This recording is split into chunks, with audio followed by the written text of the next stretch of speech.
back to the beat.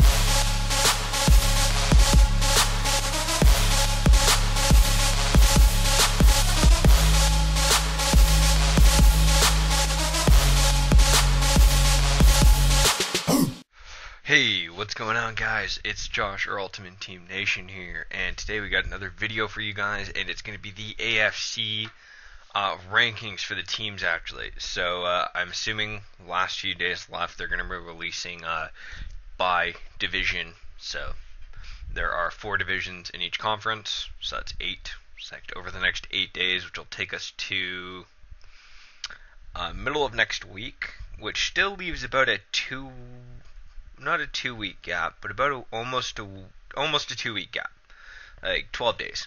It leaves us about a 12-day gap in between the release and when this will end. So my assumption is there might be a 10-day period where they're going to release 5 players a day for Ultimate Team, which is what I'm really hoping for, and I know everyone else who is an Ultimate Team fan is going to be hoping for as well. So we're going to start from the bottom and work our way up. For the teams, so AFC East, the teams that are in that are the Bills, the Dolphins, the Pats, and the Jets. So we're going to work our way from number 4 ranked in overalls to number 1 ranked in overalls. So starting at number 4 with the 76 overall, the New York Jets. Now, I don't know if I agree or disagree with this yet. Like, it's going to really depend on how the Jets do this year. They've got a lot of veteran guys, and then they also have a lot of rookie guys. And it's just, there's a big skill difference, I think, there that you see, and that's where a lot of the ratings are coming in. It's just going to basically be how they mesh this year. I could definitely see the Jets progressively get better as the year goes on when they do the weekly updates, but it all depends on how they do. So the quarterback is either going to be Ryan Fitzpatrick, who received a 78 overall, or Geno Smith, who received a 76 overall, depending on the preseason. I'm assuming they're each going to split. They're probably going to either split games, or each of them are going to get their own games. Brandon Marshall, 89 overall. Eric Decker, an 86 overall, as well as Jeremy Kersley with a 76 overall. That's pretty deadly when it comes to receivers, though, for a 1-2-3. Not bad. And Chris Ivory looking to be the starting running back with an 80 overall. Now you hit the defense of the Jets, and now this is where it gets a little nutty. Muhammad Wilkerson, 96, Sheldon Richardson, 91, Damon Harris, 88, as well as Leonard Williams, who is an 80 overall. And then in the cornerbacks, you've got Revis with a 97 and Cromartie with an 86. Not to mention, you've also got Pryor in the free safety spot, who was a rookie last year, who I expect probably got a low 80s. Like, the Jets are pretty good on the defense. Like, you're going to get a really good pass rush. You got 2 shutdown corners, a sophomore safety who had a really good rookie year. Like, realistically, it's not a bad defense. If I could take the Jets defense and a different offense, I'd do that. Like, I'm not a big fan of their offense, obviously. They don't have a lot of key guys, but I think they're going to develop well, and it's going to get even better. So going in to number 3 ranked overall-wise, it's going to be 79 overall, and it's the Buffalo Bills. So the Bills have a lot of talent on paper, like that's no question asked, except they're missing a starting quarterback. And overall-wise, they're going to be choosing in between Matt Castle, 75 overall, E.J. Manuel, 73 overall, and Tyrod Taylor, who's a 72 overall. Now that's going to be a little iffy at quarterback. You got a lot of questions there.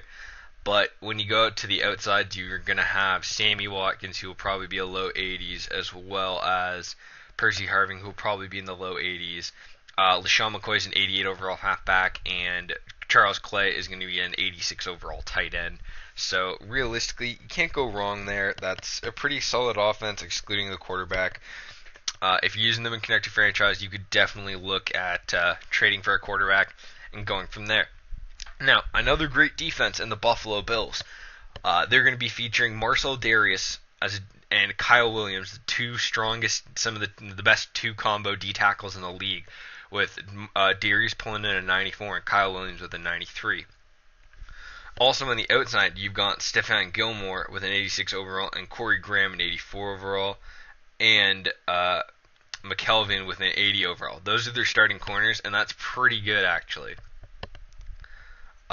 And there's another rookie corner coming in at 70 overall who's going to try and push for a spot in the roster. Hopefully he'll make it. I always give the rookies the benefit of the doubt, obviously.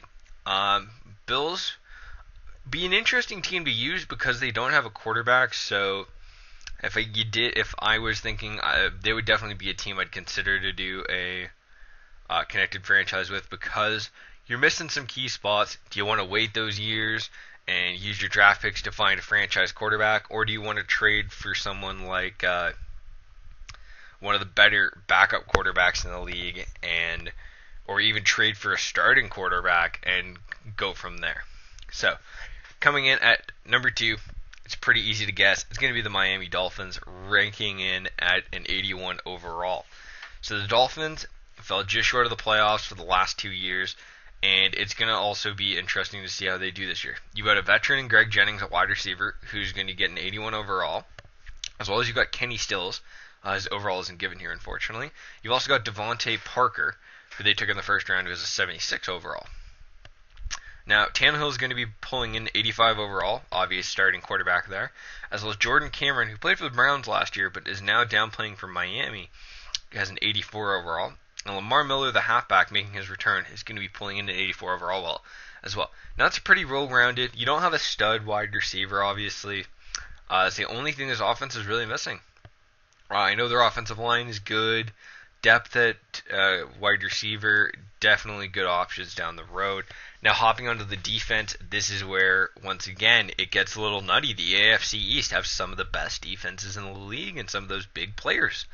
So, obviously, you got Ndamukong Suh, 96 overall, who's going to also be pass rushing with Cameron Wake, who's a 94 overall.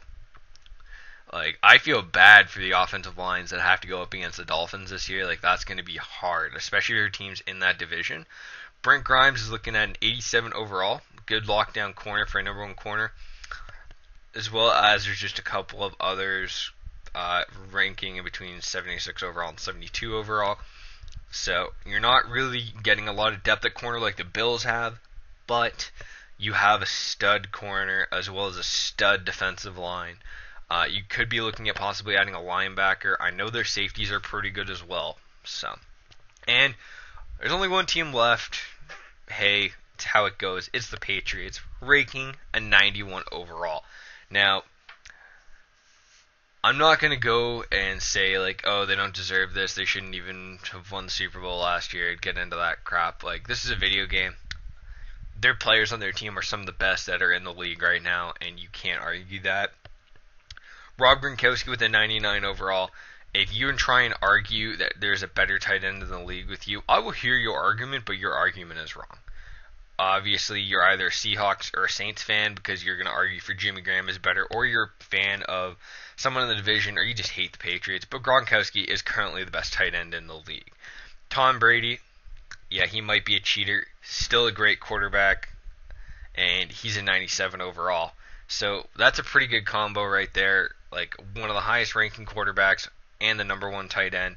Halfbacks are going to be a little bit questionable with the 80 overall LeGarrette Blount and a 72 overall Jonas Gray.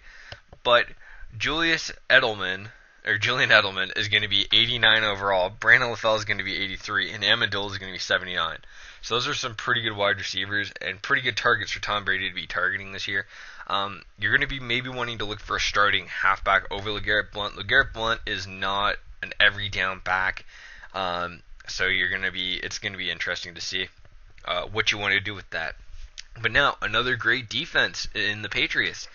You have Devin McCourtney, 94 overall, Donta Hightower, 93 overall, Jabal Shields, 84 overall, and the Super Bowl hero Malcolm Butler gets a 76 overall. But, hey, I think he's secured a job there for the rest of his life because he hands down won New England the Super Bowl that game. Even if that pass goes incomplete, they're handing the ball off to Marshawn twice, and I don't think they don't punch it in. So, anyways, you're still also missing, you got Gerard Mayer, Jamie Collins, you have some very good players. Obviously, they're going to be missing Revis and Will Fork and Brandon Browner, but it's still a fairly talented team on the offensive and defensive side of the ball. Who knows?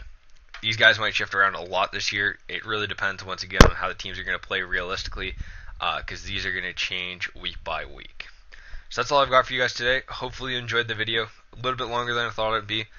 Trying to get you guys a little bit of information on each team to give you my opinions. Anyways, I'll be bringing you guys the rest of the teams. Hopefully, I think it's going to go AFC, and then we'll go into the NFC. Looking forward to seeing how the Falcons rep out, as well as the Colts. I do a separate league with a couple of guys, my cousin, and some of the guys I know. I use the Colts, and in the 3 seasons that we did last year, lost in the Super Bowl. Second season, I was 10-0 when half the league left because of a fight happened. I don't know why. Some people act like childs. And in the third season, I ended up losing in the AFC Championship game. So I'm feeling good about going into this year. Anyways, guys, hope you enjoyed the video. Drop a like if you did. Drop in the comments if you got any questions, concerns, opinions. I know everyone's got different opinions on this matter. Even drop in what overall would you guys have given each team and why. So, alright, that's all I've got for you guys today. Take care and have a nice day.